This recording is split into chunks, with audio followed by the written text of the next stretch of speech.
Magandang umaga, magandang hapon at magandang gabi po sa inyong lahat. Ito po yung lingkod, si JomarX, and today, we'll be installing a DIY MOSFET on this RP9.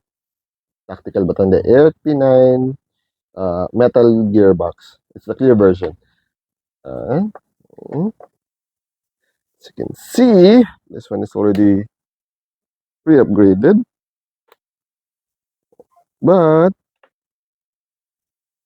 that gets removed. Okay. But, since this is using this motor, the Chihai motor, which is fairly fast, but it draws too much current. While it's being burnt. As you can see the burn marks. Let's look closer. Oops. There. See? It's burning. And you can see the top part is slowly getting burned. And sooner or later, it will fall off. That's why you need a MOSFET. Okay, since this is only a basic MOSFET, this is generally around for 30 amps and more. This is the 3034 base MOSFET. It's the entry level for airsoft, but when it comes to GelBlasters, it's more than good enough. Okay, we'll be following this diagram. See, hope you can understand this. I'll be posting a better version on my website. We just need to change the wirings, very few changes, to match the image. And then it will just work. Okay. I'll be doing the soldering off camera and I'll show you the finished product. Okay. And here's some movie magic. Ching!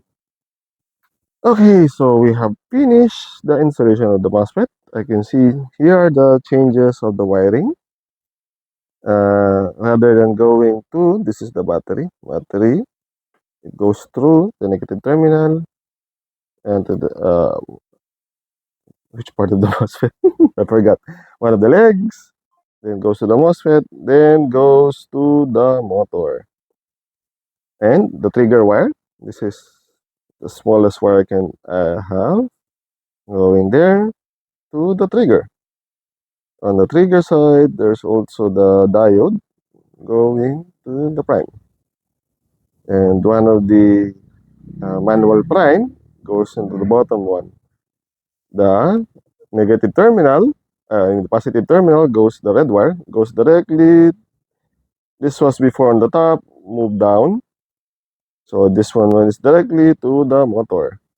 And one of the prime wires, manual prime, is connected there. Oh, and this one was connected here before, but since it's far too short, here, I cut it here, far too short, I have to put a small extension so it will go here to the negative terminal. This only powers the prime, so it doesn't require a thick wire. So, this is the basic one. Now, for the test fire. Okay, motor, and then, see, still burned, but fire, fire, fire. Oops. Now I'm going to assemble this one. Okay, so it's now assembled. You can see here the MOSFET, the basic MOSFET. Additional only 2 wires for the trigger, and the other one is just an extension. Every time you're going to test something, you should put a fuse in line. This one is 15 amps and just a 7.4 battery. So just in case there's a problem, the fuse will burn and not your unit. Okay, so now let us try. Now we can do semi without worrying burning. See? It's not even heating up. The motor is, but the MOSFET, nothing. If you have any questions, suggestions, violent reactions, just put it down in the comment section down below and I'll answer it as soon as possible. Hanggang sa muli, Paalam!